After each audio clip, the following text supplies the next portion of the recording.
Hello everyone, myself Dr. Sasmita Sanghai. I did my MS Ophthalmology and Fellowship in Cornea and Anterior Segment Surgeries.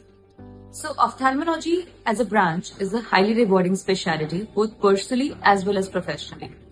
Personally, restoring vision can be life-changing. It gives instant gratification to the patient as well as the surgeon.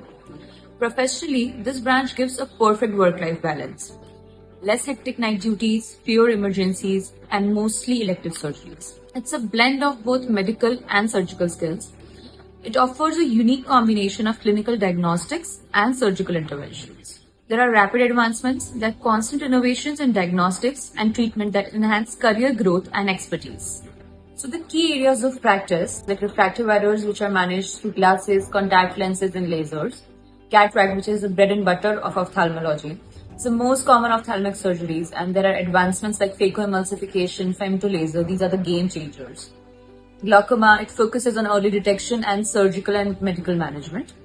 Diabetic retinopathy, it requires a long-term monitoring and advanced imaging techniques. So the essential skills and procedures which are learned during the residency. In diagnostics, there are slit lamps, OCTs, perimetries, FFAs, corneal topography and refraction.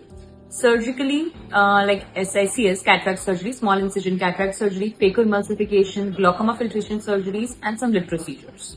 Now coming to the counseling part, which colleges to fill? Good institution with good hands-on. Workload in residency depends on the institution which you choose. That is why institution choice is very important. Preferably MS over DNB with good cutting. DNB from institutes like Arvind, Shroff, Shankara, H.V. Desai, M.M. Joshi, Chitrakoot, Ratan Jyoti should be preferred. Post-residency options, SRship, which is the usual option. SRship of 1 year from good institution with good cutting so that you can enhance your skills in cataract surgeries and basic OPD procedures.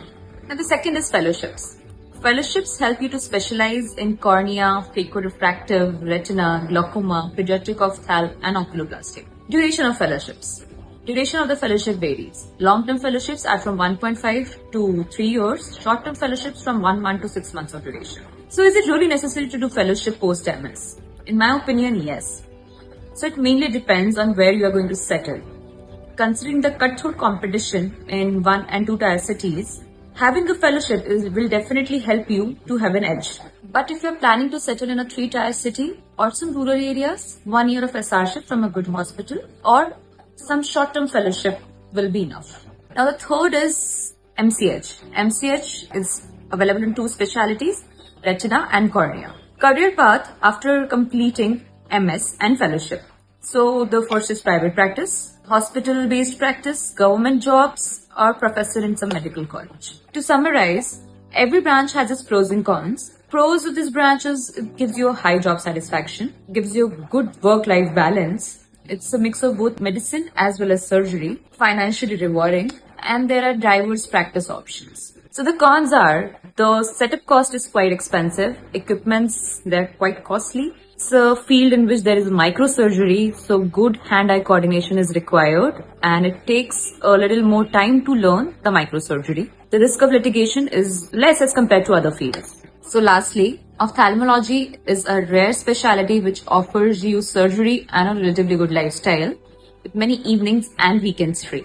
Thank you.